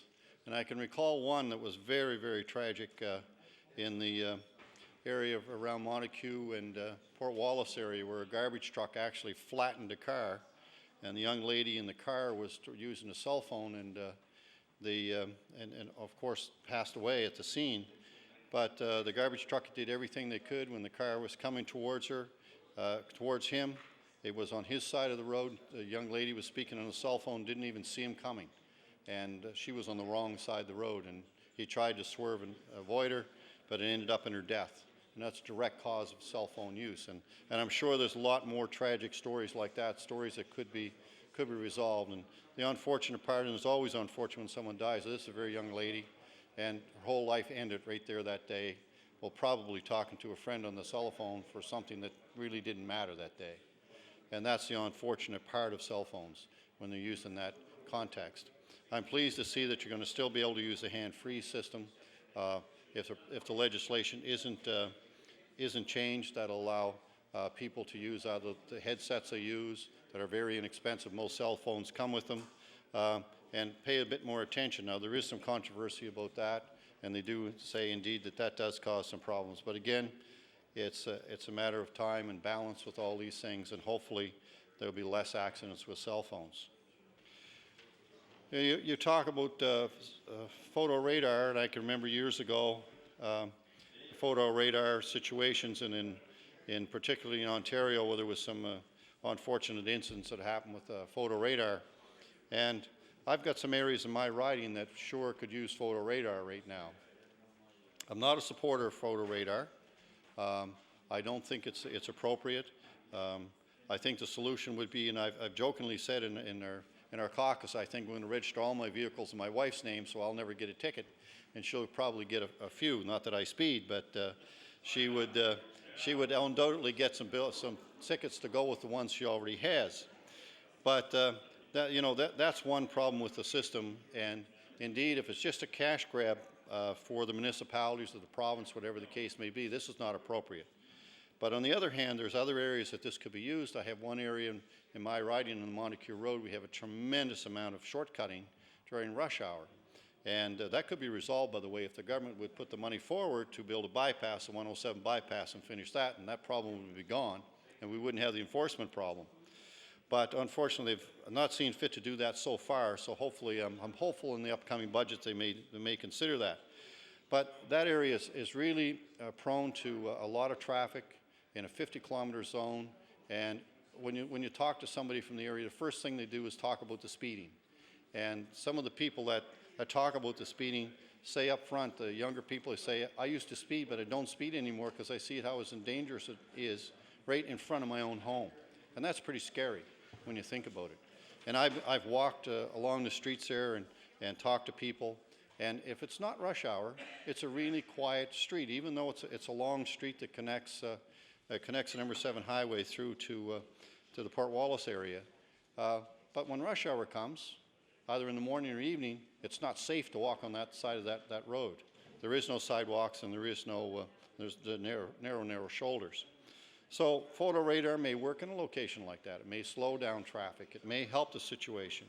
But really the real answer is to put the proper traffic controls in place and ensure there's no shortcutting through that area and resolve the problem that way. And as time goes on, hopefully the government will see the wisdom in that and indeed put that bypass in and alleviate that long-standing problem. And as the traffic volumes increase in HRM, and as things get more and more difficult to travel with, I think that it's important that we do upgrade the highway infrastructure to make traffic flow easier and also put more public transportation in so we don't have these problems and we don't have so much need for things such as photo radar. On the issue of crosswalks, well, I've got a few crosswalks in my riding, not very many. There's a few. My area is some of it's serviced by the city and some of it's served by the Department of Transportation. There's one intersection, actually it's a corner where my office presently is now, that came to my attention many years ago before my office was even there, that joins the number 7, goes across the number 7 highway between Upper and Lower Partridge River Road. And there's a bus stop on the corner. So anybody that crosses the road there to get to the Upper Partridge River Road where the bus stops and turns back onto the number 7 highway is in real danger in the area. And I want to thank the department for fixing the blind spot on the road there, which they did 2 years ago after I sent several letters to them and identified it in the past. But indeed, they did fix the problem. You can see a car coming now. And it would also be really good if we could put a crosswalk across that. Now, this is not the main road anymore. This is the secondary road. It's the number 107 is the main road through the area now. And it would make it safer. There's a lot of seniors in the area, a lot of children in the area. And to get to the local church, a lot of people, if they walk, they have to go across the number 7 highway at that area. If you want to go in the school bus, the school bus stop is right there. And it's important to have these crosswalks put in place. When you talk about crosswalks, and existing crosswalks where the high volume traffic is, you know, the Honourable Speaker has brought this forward many, many times about how crosswalk safety has been really neglected in the past. And so many people have been injured or killed in crosswalks. And I think it's time that we took some real positive action, some visible things we can see that are going to happen and work with it. And I'm pleased to see the government has put this in their bill, that they're going to look at this.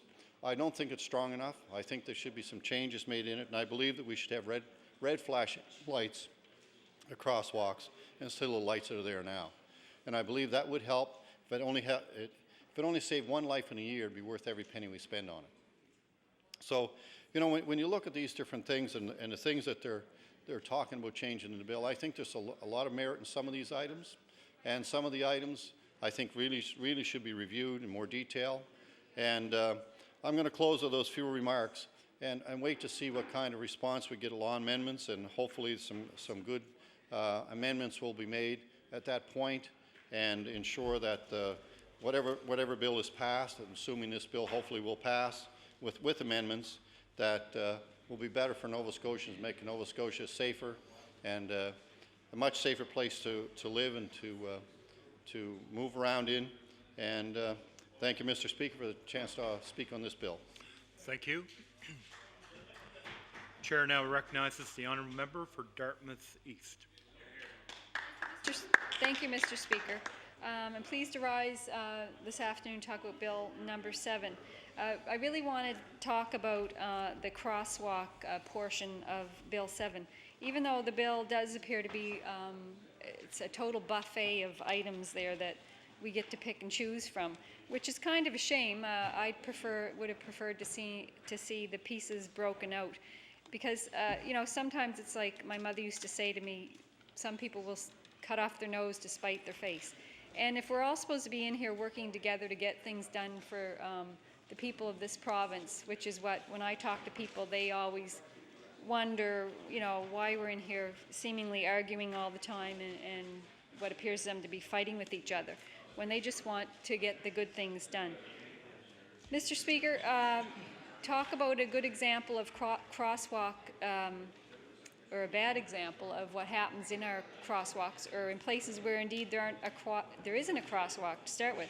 On the way here today, at the McKay Bridge, the entrance coming down the highway to the McKay Bridge, there was a young person literally standing trying to cross over. He was standing by the big cement median, and he was trying to cross. He had come from Highfield Park, one of the pizza establishments, and he was in the middle of the highway trying to cross over to Burnside, and maybe he worked at a call center or something there, I don't know, Mr. Speaker. He was literally eating a slice of pizza and talking on a cell phone at the same time, getting ready to cross the next 4 lanes of traffic. So, as a lot of our speakers have said today and the previous days, you can't always prepare for everything that everybody's going to do. There's common sense that has to come in here too, and we all have to do our part to take part in crosswalk safety issues. The good parts of this bill, the seven-day driver's license suspension for drivers that fail to yield to a pedestrian in a crosswalk, I think we can all agree with that. Or the losing of the license for 7 days if you overtake a stopped car, coming up behind it and overtaking it while one of the cars is stopped at a crosswalk. I think we can all agree that that is something that we can all live with. Also the increased penalties for a crosswalk violation, basically doubling the penalties for the first, second, and third offense from $250 to $500 and so on. The doubling of fines in a school zone and in temporary work areas, self-explanatory, not really much that we need to say there. We've all seen people speed through those areas, and indeed maybe this will help people to slow down a bit. The photo radar, the official leader of the opposition and myself sort of share a bit of roadway there. It's close to my area and his, where we've had some terrible tragedies happen there. And I do have a couple questions around the photo radar, but I know other people have delved into that in a lot of detail. But one of the questions I have is, if photo radar would be, for example, set up there, will people know it's there so that it's going to be an incentive not to race in certain areas? So I'm just not sure how we're going to be aware that this is set up or not. The cell phone, the banning of the use of handheld cell phones in a car, long overdue. Our previous member from Dartmouth North, Jerry Pye, was quite vocal on that issue, and I guess as other members have discussed the distraction part of it, we're not sure, we're all wondering what those other distractions might be, and so I guess that's going to be in the regulations.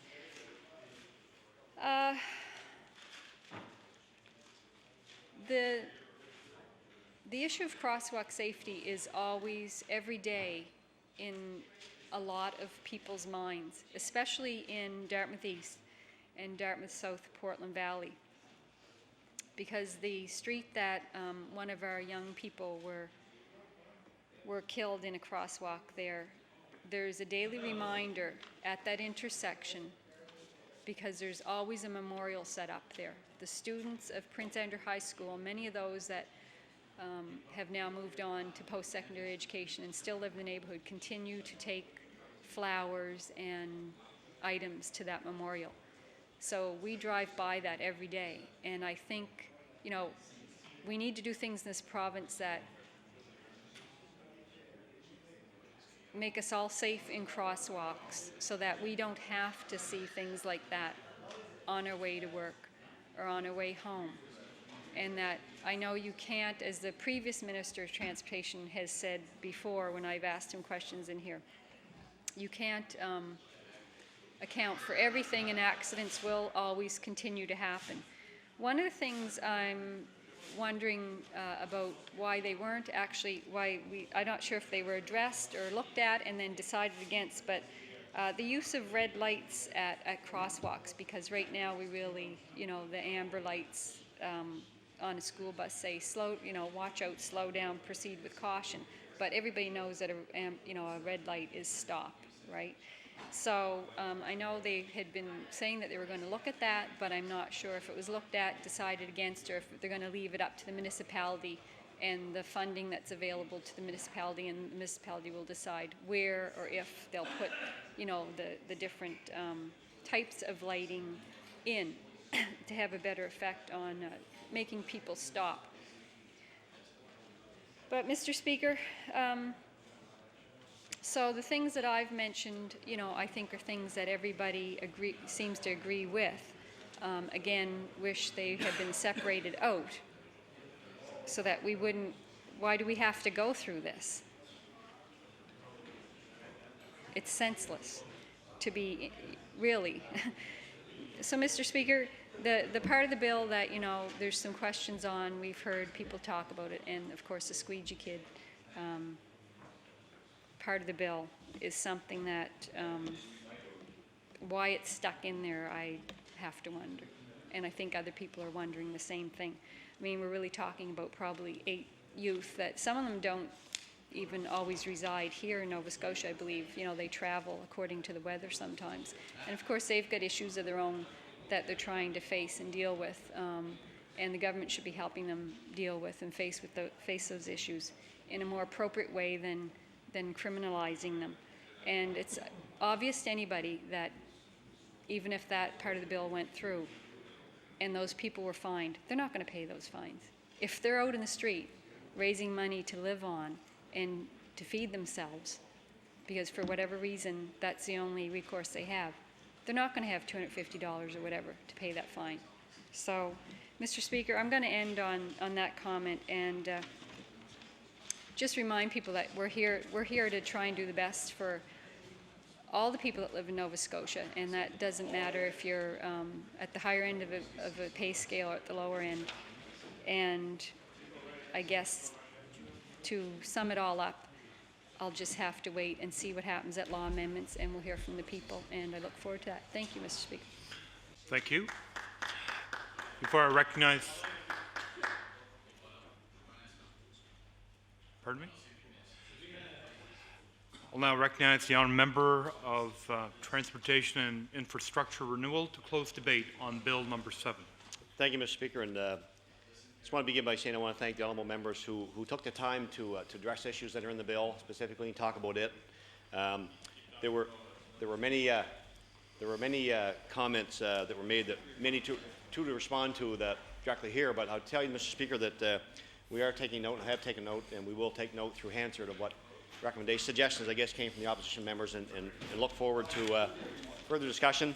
One thing, there is a few, Mr. Speaker, I want to talk about. One is several members talked about failure of photo safety, and it's not photo radar, it's photo safety. Many talked about the failure of photo safety in Ontario, and they're absolutely right, Mr. Speaker, it was a failure, a total failure, because the Ontario government at that time actually placed photo safety along many parts of the major highways, and people were opposed to it. It was a money grab, and it was the wrong thing to do. And I think, Mr. Speaker, most would agree that we're taking an approach here that's reasonable, and it has been requested by the police in response to tragedies, Mr. Speaker, that have happened in this province, particularly in the HRM area. So I think that, Mr. Speaker, in the legislation, it talks about only allowing this pilot project in areas of less than 70 kilometers. So there's no opportunity of it being expanded upon that unless this House would agree to a change to that. The other thing, Mr. Speaker, was one of the issues raised was whether there was a cost to the province and who would absorb that cost. when actually, Mr. Speaker, the municipality or the police will have to submit a proposal and request based on certain criteria, which will include areas of high accidents with tragic results, high speed areas, complaints from the public, and so on, which would have to be agreed to by my department. And then, Mr. Speaker, that cost will be borne by the actual person who's applying for that, whether it's the police of jurisdiction or the service provider they choose. Would not be the province of Nova Scotia that would be determining that. The other thing, Mr. Speaker, was mentioned that other police associations, organizations across the country that oppose this. I can only go by, Mr. Speaker, by the police in this province, and it's supported by the Chiefs of Police Association, and it's supported by the chief and the police force of HRM, which I think, Mr. Speaker, they're the people we should listen to, not a police department in another part of the country or some other part of another province. I noted as well, Mr. Speaker, someone said here that they didn't believe speed was an issue in this province. Well, Mr. Speaker, they're either not watching the news or not reading the papers. Tuesday morning, in fact, as a result of multiple deaths in the Valley, Constable Joe Taplin, the RCMP, said, while impaired driving and those who don't use seat belts is a huge issue, speed, Mr. Speaker, he said speed is a huge problem, and they're seeing tragic results, deaths, as a result of speed. So, Mr. Speaker, I don't know if maybe those individuals want to tune in, because I don't think they're paying attention, Mr. Speaker, to the professionals. You know, Mr. Speaker, it's ironic. When government wants to study an issue, we get pounded on by the opposition to act instead of studying.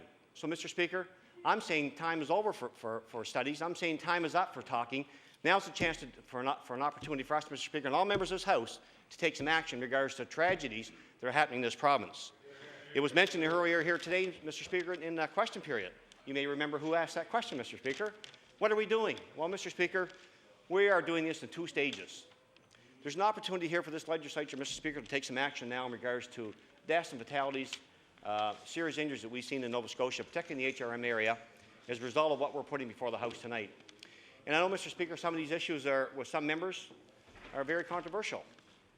But I do believe, Mr. Speaker, that it's the answer to a lot of the issues that we talked about in regards to road safety. And, Mr. Speaker, the issue around panhandling, or whatever you want to call it, I heard mentioned here earlier tonight, it's only 8 individuals. Only 8, Mr. Speaker. In my mind, Speaker, if it's only 1, it's a road safety issue. The legislation clearly states that you would not be allowed to perform that type of an activity on the roadway. Not on the medium, not on the lawn, not on the sidewalk, on the roadway. We teach our children not to go on the streets and play all types of activities. What we're saying here, Mr. Speaker, and like I say, someone mentioned 8, it's only 8 individuals. Well, I say, Mr. Speaker, if we save one individual's life, it's well worth it. It's only a matter of time before someone who's running between trucks and cars and traffic against green lights, it's only a matter of time before one of those individuals is either seriously hurt or, God forbid, killed. And, Mr. Speaker, if that ever does happen, how many of us are going to look back and say, we had the opportunity to pass legislation, no one else in this province but us, passed legislation that possibly could have saved someone's life? That's what it means to me, Mr. Speaker. And I know I've heard all kinds of members stand and say it's about politics, it's about money, it's about all kinds of things. I can promise you, Mr. Speaker, as a former police officer, I met with about 100 police officers last night. And I can tell you, Mr. Speaker, police in this province want this type of legislation passed here. One gentleman said to me this morning, I'm tired of delivering news and picking up bodies on the highway and delivering news of people who have had their children or their mother or father killed. We have a chance here, Mr. Speaker. I know it's controversial, and I know I've heard people say we're jamming all the stuff into legislation. Well, I can tell you, Mr. Speaker, it's all put in legislation because it has to do with road safety, period. Mr. Speaker, I'm going to close by, there's a lady in the Department of Justice. Her name is Sharon Mitchell.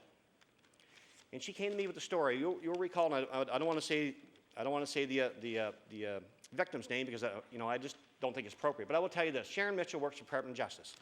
She came to me within the last year and said there was a tragedy in HRM where someone was killed in a crosswalk, and a family member of this person was killed, who was a 12-year-old sibling, came to her, and was at a hockey rink, and she asked Sharon. She said she knew from her friends that Sharon worked for the government. Her question to Sharon was this: you work for the government, my sister was killed, can you tell me what you're doing in regards to that issue, and what are you going to do to try to prevent it from happening again? No, Mr. Speaker, what we're doing is what's before this House tonight.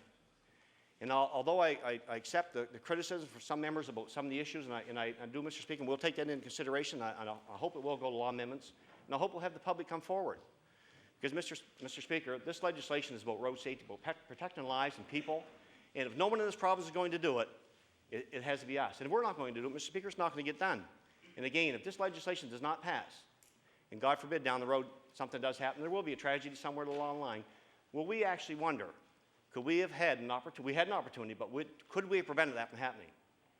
Mr. Speaker, my answer to that is this. The government's put forward a bill that we believe should be supported, that it will create safer streets for us in this province, for our motorists and our pedestrians. And Mr. Speaker, I think that the legislation deserves to be passed as introduced. And with that, Mr. Speaker, I move second reading of Bill number 7. Thank you.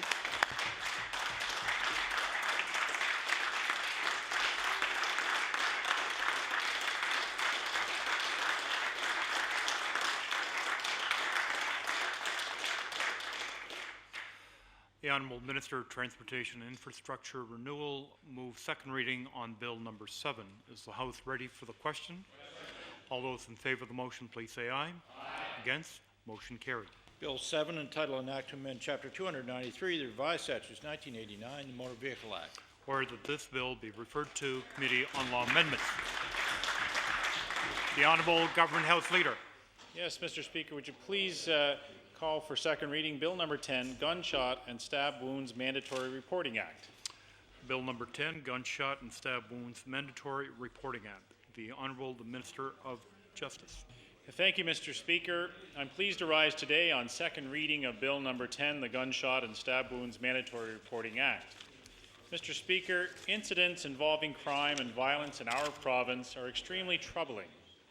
There can be no doubt that Nova Scotians have become increasingly concerned about the impact of crime on our communities. This legislation will help combat crime by requiring hospitals and healthcare service providers to report gunshots and stab wounds to police. Mr. Speaker, it goes without saying that any individual who is a victim of a gunshot or knife wound has suffered a horrific attack on their right to live in peace in our society. Violent crimes, like gun and knife attacks, must be responded to swiftly and aggressively. We are very fortunate in Nova Scotia to have tremendously dedicated and hardworking law enforcement officials. And police have told us, Mr. Speaker, that the first hours after a crime occurs are the most important in terms of gathering information. Indeed, yesterday, Chris McNeil, Deputy Chief of the Halifax Regional Police, stated in an interview that we have a fundamental matter, a matter of pressing public concern around violence. And one of those issues that we need to address is in the early moments of a criminal investigation is the fact that a victim or suspect is in the hospital. That needs to be known, end quote. So as you can see, Mr. Speaker, in many cases, these critical first hours are lost if these injuries are not reported when the victim first seeks medical attention. And Mr. Speaker, as is indicated in the quotation by Deputy Chief McNeil, police have told us that the lack of a legislative duty to report gunshot and stab wounds can ultimately impede an investigation. Added to this is the fact that public safety is jeopardized when, in the hours following a crime, police are unaware that there is a dangerous individual at large in the community. Mr. Speaker, this legislation was developed in consultation with both police and healthcare workers. In addition, the Department of Justice is committed to working with both these groups to support its implementation.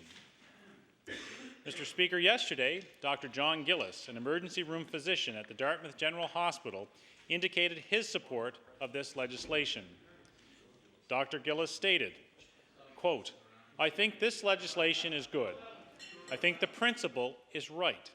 I think that as long as we talk about some of these discretionary things, make sure that patients' rights are respected, and make sure that staff are trained in managing to deal with this so that they remain safe and they're not threatened in their home environment in any way, work with police, and I think it will work," end quote. Mr. Speaker, I also want to emphasize that healthcare workers who report incidents to police in compliance with this legislation will be protected from any liability for doing so. This legislation is not about infringing on privacy rights. Instead, it's about the protection of the innocent and law-abiding members of our society. Mr. Speaker, the great majority of Nova Scotians are honest, kind, hard-working individuals who care deeply about their fellow citizens. They deserve the best protection that we can provide. As stated by Deputy Chief McNeil again, quote, "People are allowed to engage in whatever personal behavior they want. That's our society. But when that behavior starts to affect others and then starts to cause a risk to the public, then that behavior has to be somewhat controlled, and that's what this law does," end quote. Ultimately, Mr. Speaker, this legislation will enhance public safety and enable the police to do their jobs better. I look forward to support of other parties and their intervention in regard to this bill, Mr. Speaker, and I look forward to the debate, and I move second reading. Thank you. The honourable member for Sackville-Copwood. Thank you, Mr. Speaker, and it's a pleasure for me to rise to speak on Bill 10. And I want to thank our critic for justice for allowing me to make a few comments on this piece of legislation, because I think it's important to bring up some concerns, some questions around this bill. Definitely, when I first heard of it, I thought the principle of the bill is a good one. Just as the Minister of Justice stated, a quote from Dr. Gillis is that the principle is good. I think it's important that all Nova Scotians play a role in ensuring criminals who do acts in this province are caught, and that the police have all the tools available to investigate those acts, illegal acts, Mr. Speaker. But I hope, and I heard it from the minister, but I hope that we have looked at this piece of legislation not only just through the eyes of law enforcement, Mr. Speaker, because this law, if it becomes law or this bill, Mr. Speaker, if it becomes law in the province, will have to deal with healthcare providers, Mr. Speaker, and their responsibility. So we need to ensure that we look at this piece of legislation through the eyes of those healthcare providers, the physicians, the nurses, and those other individuals who will have to be responsible and take action, Mr. Speaker, when they are treating someone who may arrive at an emergency room or a hospital here in the province from a stabbing or a gunshot wound, Mr. Speaker. So with that, I will mention a few of my concerns, a few of my questions, and not only my concerns, Mr. Speaker, but concerns of individuals within our community. In a recent report or a news release in the Daily News or a story, Mr. Speaker, there's a professor from Dow Law, Mr. Speaker, Jocelyn Downey, who stated after hearing about this legislation, I quote, Mr. Speaker, that it's very dangerous. And when you're evoking the coercive arm of the state, you have to be extremely careful, Mr. Speaker. And that was a quote from Jocelyn Downey, who actually wrote a paper on this very subject, Mr. Speaker, for the Canadian Medical Association Journal in 2004. So I hope that the minister and the government recognize that we need to make sure that individuals like Jocelyn Downey, who I think are somewhat of an expert in health law, and that's her title at Dow Medical, Mr. Speaker, that her concerns and questions are answered and are taken into consultation when we go through this process, Mr. Speaker. I also like to bring some questions and some concerns around the safety of our healthcare workers. Just as the minister said, I hope that if this piece of legislation goes through, that those healthcare workers feel safe when they have a duty or responsibility or a law to come forward with such information around stabbings and gunshot wounds, Mr. Speaker. The minister stated that the first hour is so important to an investigation for law enforcement individuals, Mr. Speaker. But I can also tell you about the first hour of a patient's treatment is most important for a good outcome from their injuries, Mr. Speaker. So I hope the minister understands that the care of an individual has to take precedent over the reporting of a stabbing or an assault or a gunshot, Mr. Speaker. We have today a system in Nova Scotia that I think does have some checks and balances that will permit law enforcement to be alerted when we have a case of a stabbing or a shooting across our province, Mr. Speaker. And I'll speak to my experience as a paramedic, and I know the member from Hants West would agree that currently when we have a call or there's a call into 911, Mr. Speaker, those dispatchers have a job to do. One is to find out where the emergency is, what the emergency entails, Mr. Speaker, and who are the most appropriate responders to that emergency.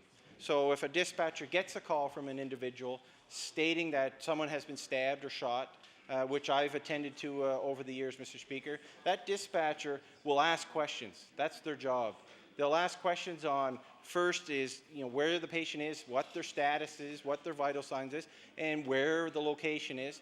But most importantly, they do that to ensure the safety of those responding, the safety of the firefighters that might be responding, the safety of the paramedics that might be responding, and the safety of an officer, Mr. Speaker. Because far too often we hear of the sad stories of our law enforcement members responding to calls, usually by themselves, and they end up in a tragedy, Mr. Speaker. We just had the past incident in the Northwest Territories, or Nunavut, Mr. Speaker, and that's a sad thing. And I hope that the government realizes that now when we do have those dispatchers taking that information, that they make that decision. They transmit that to the paramedics, to the ambulances, to the first responders, that potentially there's a safety issue, a scene safety issue when you respond to those emergencies, Mr. Speaker.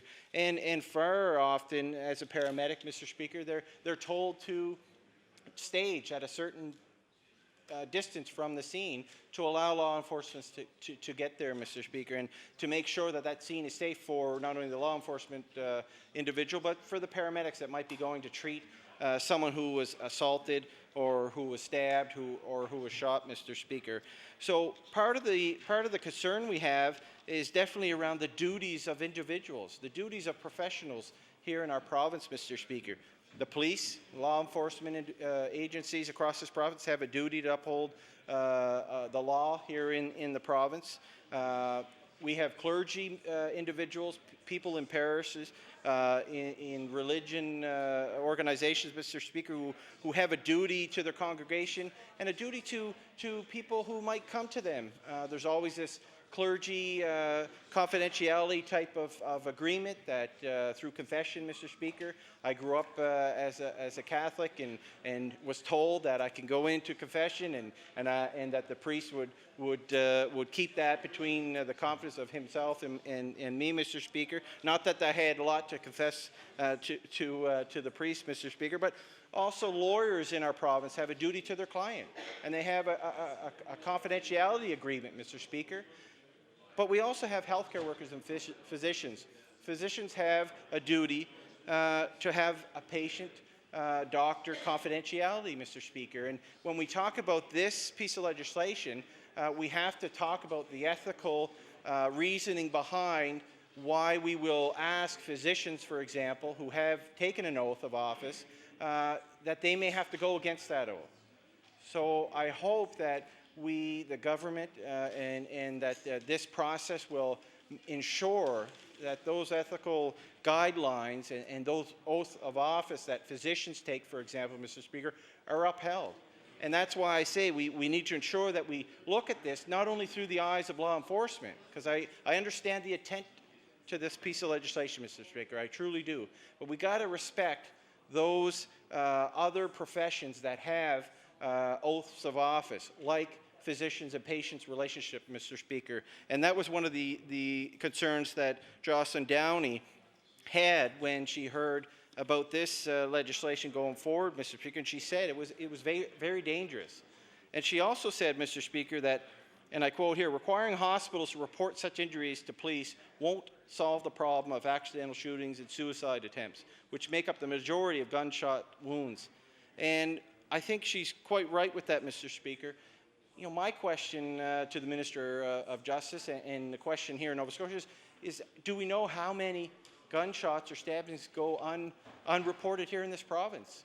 I believe the Minister of Justice didn't have that answer when asked, and that's an important one. Is it a problem here in this province?